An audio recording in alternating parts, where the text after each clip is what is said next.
Thiruvananthapuram മുക്കോലയിൽ south Indian ബാങ്കിന് bomb ഭീഷണി. മാനേജറുടെ ഇമെയിലിലേക്കാണ് സന്ദേശം എത്തിയത്. 2 ആഴ്ച മുൻപും ഭീഷണി സന്ദേശം എത്തിയിരുന്നു. ബോംബ് സ്ക്വാഡ് പരിശോധന നടത്തും.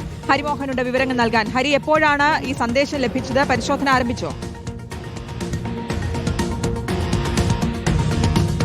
ശ്രുതി, പരിശോധന ബോംബ് സ്ക്വാഡിന്റെ ആദ്യഘട്ട പരിശോധന കഴിഞ്ഞു.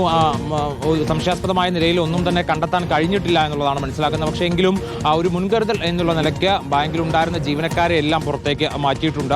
അതിൽ കൂടുതൽ പരിശോധന നടന്നുകൊണ്ടിരിക്കുകയാണ്. ഇന്ന് ഉച്ചയ്ക്ക് മുൻപാണ് ഇത്തരത്തിലൊരു ഭീഷണി സൗത്ത് ഇന്ത്യൻ ബാങ്കിന്റെ മുക്കോലയിലെ ബ്രാഞ്ച് മാനേജർക്ക് ലഭിച്ചത്. മുക്കോലയിൽ തന്നെയുള്ള ഈ ബ്രാഞ്ച് ഓഫീസിൽ ബോംബ് വെച്ച് തകർക്കും എന്നുള്ള ഒരു ഭീഷണിയായിരുന്നു ഉണ്ടായിരുന്നത്. ഇത് നിരന്തരമായിക്കൊണ്ട് തിരുവനന്തപുരത്തെ പല ബാങ്കുകൾക്കും ഇത്തരത്തിൽ ബോംബ് ഭീഷണികൾ സമീപകാലത്ത് വരുന്നുണ്ട്. കഴിഞ്ഞ വർഷം ഒരു പകുതിക്ക് ശേഷമാണ് ഇത്തരത്തിൽ ബോംബ് ഭീഷണികൾ സന്ദേശങ്ങളൊക്കെ തന്നെ കൂടി വന്നത്. ഈ ബ്രാഞ്ചിന് നേർക്ക്, അതായത് മുക്കോളയിലെ സൗത്ത് ഇന്ത്യൻ ബാങ്കിന്റെ ബ്രാഞ്ചിന് നേർക്കും ഒന്നിലധികം വട്ടം ഇത്തരത്തിൽ ഭീഷണി വന്നിട്ടുണ്ട്. ഈ ഭീഷണി സന്ദേശത്തിൽ നിരന്തരമായി കാണുന്നത് LTTE കുറിച്ചുള്ള ചില പരാമർശങ്ങൾ ഒക്കെ തന്നെയാണ്. മുൻപ് ക്ലിഫ് ഹൗസിന് നേർക്കുണ്ടായ ബോംബ് ഭീഷണിയും സമാനമായിട്ടുള്ള പരാമർശം ഉണ്ടായിരുന്നു.